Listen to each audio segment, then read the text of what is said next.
Thank you for joining us today for our email marketing webinar.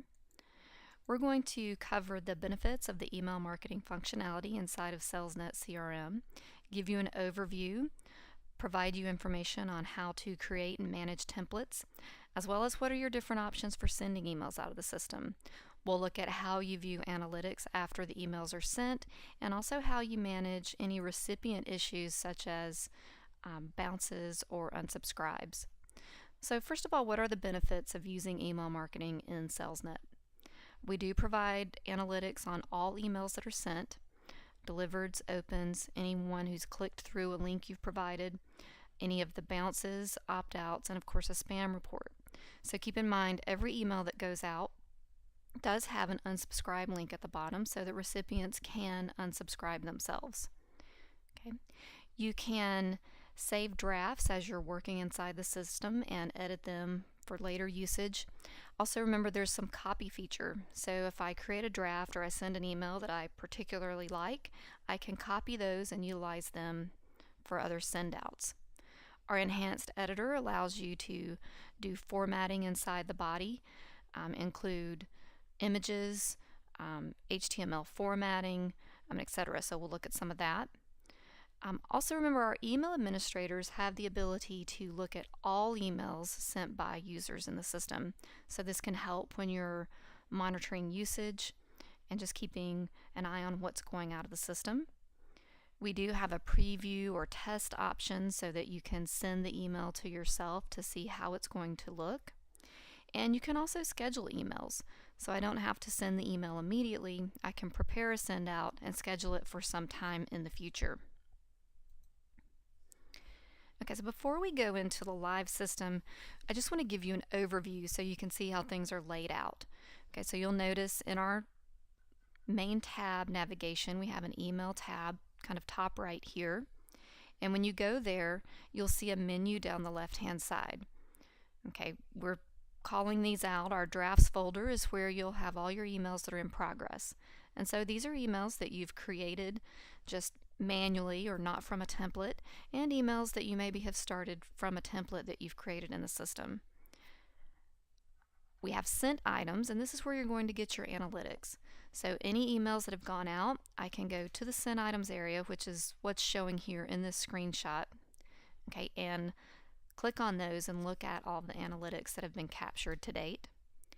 Archived emails for our longtime Salesnet users just contain those emails that were sent out of the system prior to this new email marketing functionality. Recipient issues, as mentioned before, tracks our bounces and opt-outs.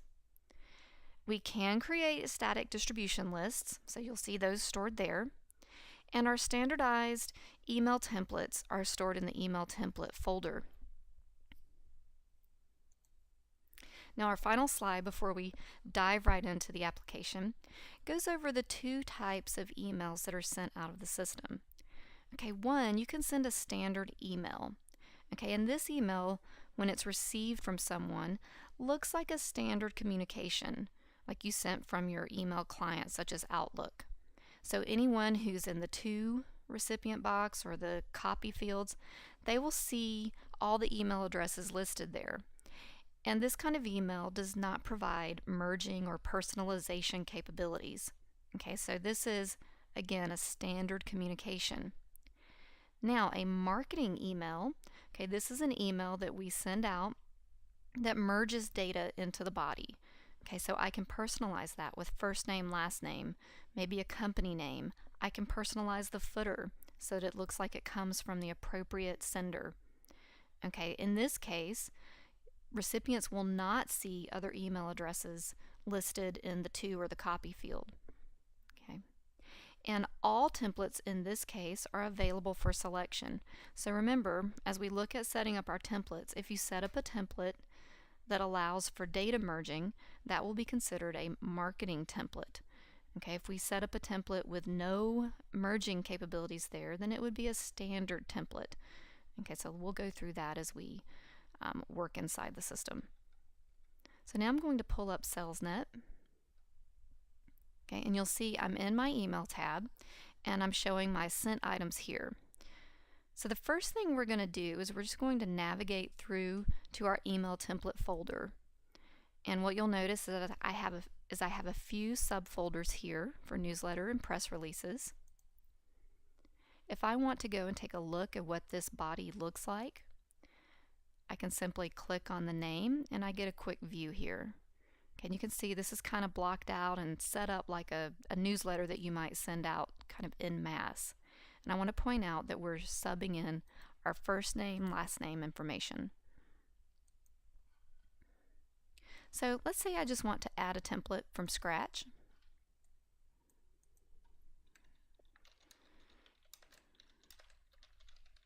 There are several pieces of information here that you can define. If I want to allow the users to edit further when they choose these templates, I can allow that. And I can also control the status. So if the email template is under construction, users would not be able to see it to select it. As active, it's available in their template list so that they can use that as they create emails. So after I fill out that header information, I'm immediately into the definition of the subject and the body. Okay, I'm creating my email at this point. Okay, so you can see here we've got thank you for contacting, and we'll just put contacting us, right? So this could be just a standard thank you email.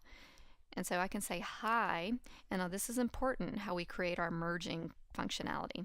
If you'll notice, now that I'm in the body, okay, I'm working in this section, I can pick from these pasteable tokens. Okay, this is how I control the merging inside of an email. So right now it defaults to contact first name, and I can pick hi, contact first name. So I simply highlighted the token, copied it, clicked into the body, and pasted. Okay, so that's how I create that personalization or that merging of information inside the template. Thank you for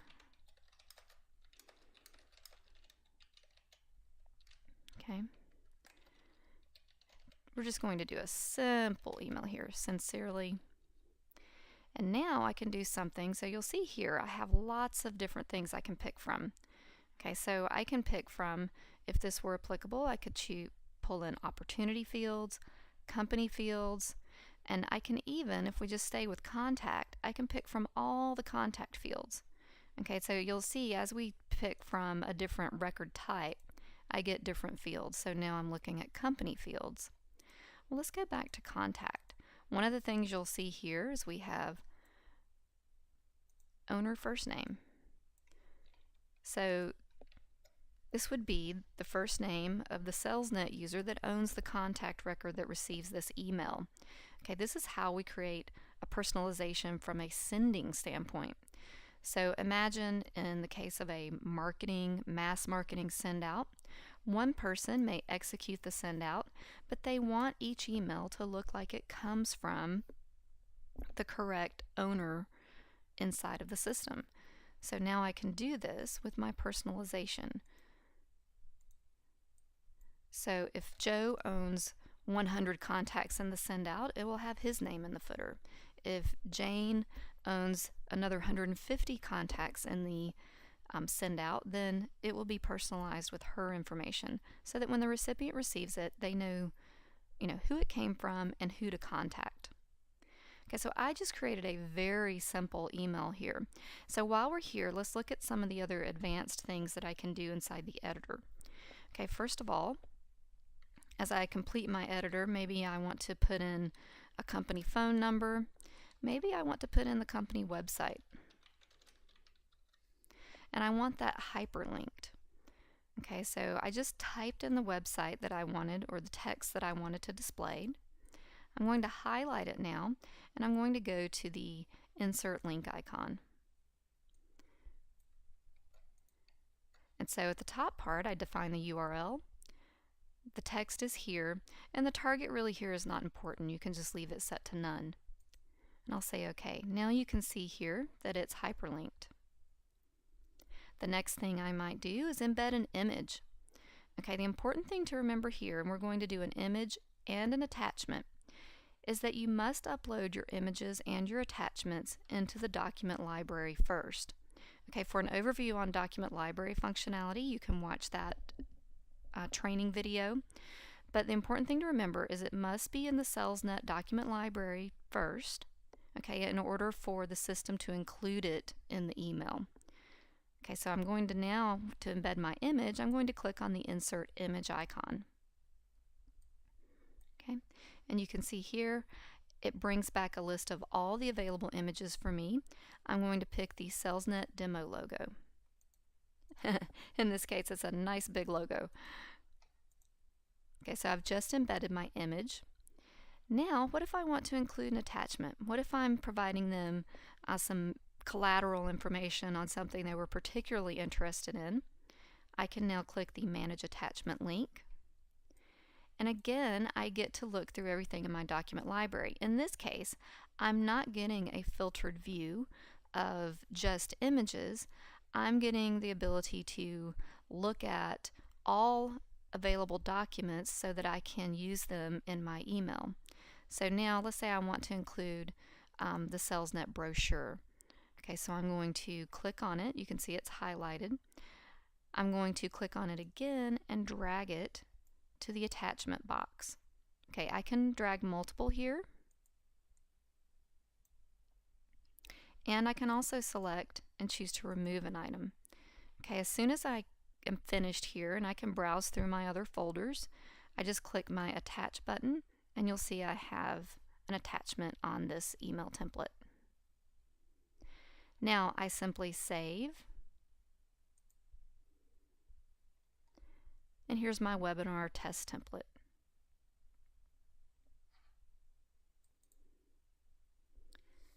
Now that we've created the templates, the next thing we want to do is go over how we use these templates in the system. Okay, so let's go back to our slide. And what are the options? So there are a few different options for creating emails. One is you can just use the individual detail records in Salesnet. So I can go straight to a contact record or an opportunity record and choose to send an email. And then I can pick from my templates. I'll be in the workflow of creating an email to send out. But I can also do the same thing from a report. So any report that you create in Salesnet that provides you a filtered list of records can be utilized to start the email process. Okay, it will use that filtered set of records to assemble your recipient list. Okay, and then finally, I can just go straight to the main email tab and I can choose Create Email, and then I can leverage the recipient picker that we make available to you, as well as tap into my distribution lists. Okay, so let's just take the first most basic option here for sending emails. I'll go back into Salesnet, and let's go to our Opportunity tab. So let's say I'm working my opportunities in the system, and I decide to send an email to everyone associated to my medical business opportunity. Okay, I can simply right-click using our direct access functionality, choose Send Email, and the first portion of the send email process here is confirming your recipients. So you can see I had two contacts associated with this opportunity. They're immediately pulled into my available recipient list, and now I can just choose to drag them over one at a time, or I can use this double arrow button to move them over all at once. Okay, so at this point I can just click Done, and now I'm in the email creation screen. Okay, at this point I can choose from a template if I would like, or I can hand enter an email. It really doesn't matter. Everything here is going to be tracked. Okay, so let's walk through this screen.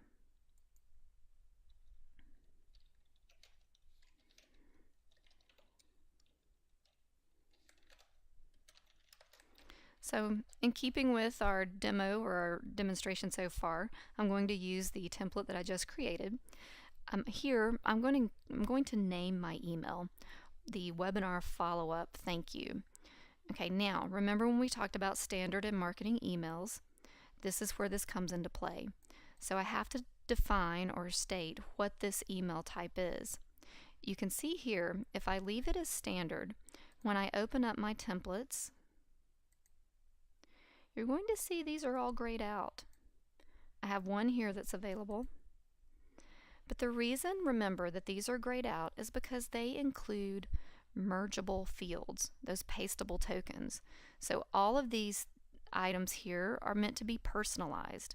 Okay, so if I want to utilize one of these templates, like my webinar test template, then I have to state that I want to send a marketing email. Now when I open up my template picker, I have templates available that were not available before. Okay, so let's go with my webinar test template. You can see here everything fills in. I can see that the contact first name is going to be highlighted here, and the owner first name, last name will be substituted in. Okay. The other thing I want to point out is now you'll see here in the to box that it tells me that the recipients that receive this email will be listed individually, right? So my contacts on the medical business opportunity will not see that they are both receiving this communication. Okay. Next, let's talk about the from option here. Okay, currently it defaults to whoever is logged in and sending this email. But in keeping with the idea of personalizing the email fully, I can choose to send from owner. And in this case, I can say that I want the contact owner name and email to be used as the sending email address. Okay, so if my first contact was owned by Joe, it will say it came from Joe. If it was second contact was owned by Jane, it will say that it came from Jane. Okay, this is very important when you're doing those kind of mass communications to customers, so that they see the person that they normally deal with as the sender of the email. Okay, but we'll just go back to a standard send here. It says thank you for contacting us. You can see my attachment is here, and you can see my template has been pulled in fully. Okay, at this point I can go over to a preview and I can send myself a test. I can simply save this as a draft, or I can go ahead and schedule it for send out. And so let's hit the schedule button there, and now I can choose to send it now, or I can choose a later date so that it goes out, let's say tomorrow at noon. Okay, so I'll open up my picker, I'll pick the 15th, and I'll set this to go out at noon. And again, it is also sensitive to your time zone, so whoever's logged in, it's going to pay attention to the time zone that you're referencing inside of your user profile. So now I'm going to click schedule. Everything is saved. The email's closed. And so let's go look at our email tab. In our drafts area, now you're going to see that I have something scheduled here. Okay, if I click on or hover over, I can see when it's set to be scheduled. The other thing to remember is as I look at things like my opportunity record, I can also go to the email tab in the individual record, and I can see all the emails referenced here, and you can see it's also scheduled.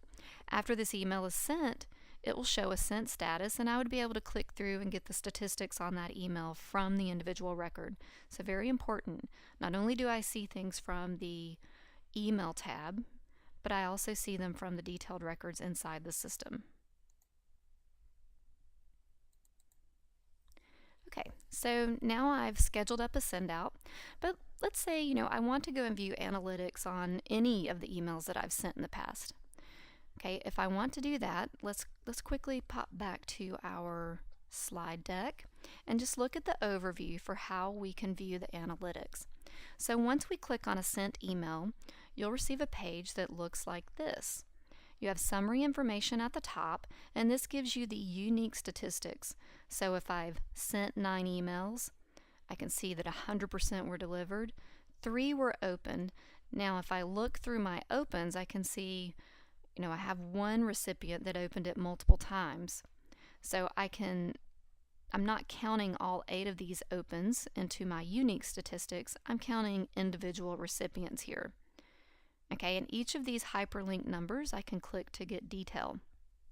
But I also have a detail screen here so that I can sort and look at who clicked. I can sort those to the top, and this quickly becomes a list of folks that maybe I want to follow up with. Okay, so let's go back into Salesnet. Let's go to our email tab, and again click on our sent items. Okay, so I'm looking at a grid of sent items, and as you can see here, I'm sorted on recipients. I could sort on date and time sent. I can open up my filtering, and I can filter, okay, to find emails that have been sent out. And so this grid works just like our list pages, so that you have full functionality to filter, group, and then export to Excel. But let's look at this press release email that we've sent. Again, we have our summary info at the top. We have our unique detail at the bottom. And I can click through, remember, to look at the contact information. I get a list of email addresses that were sent to.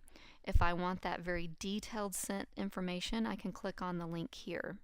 Okay, so very easy to consume our analytics.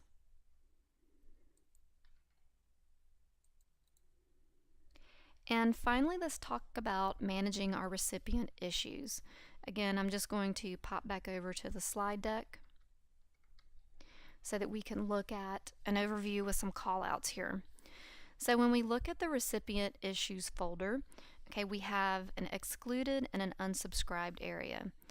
Excluded includes all the bounced emails that have occurred via sendouts inside of your account. Going forward, once someone bounces or is excluded, the system will take care of keeping those recipients out of your sendouts. So even if somehow you manage to include an excluded email into a sendout, the system would always cross-check against this list to make sure we don't resend. Okay, this is important when protecting your send reputation. Okay, we also have an unsubscribe folder. Now, these are also automatically excluded. The big difference, and the reason we split those out, is one, you can't correct unsubscribes yourself. So if someone accidentally unsubscribed from your email, then you would need to contact us in order to deal with that situation. But in the case of the excluded recipients, you have the ability to go into the list, click through and correct the email address, and then select the reset icon in order to take it off of the exclude list so that it can be included in future sendouts. Okay, so let's pop back over to Salesnet. Let's go to our recipient issues here. Let's look at excluded. And so again, I can go into Ron Anderson. I can correct this email. And then I could click the reset button. Okay, and I wanted to show you here, you'll notice Ron Anderson's email address shows up twice. The great thing here is once an email address has bounced, the system will look across all contacts and leads to make sure that they are all included in the processing of recipient issues.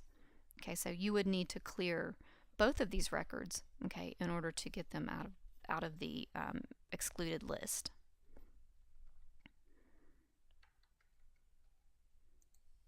All right, thank you for joining us for the email marketing webinar today.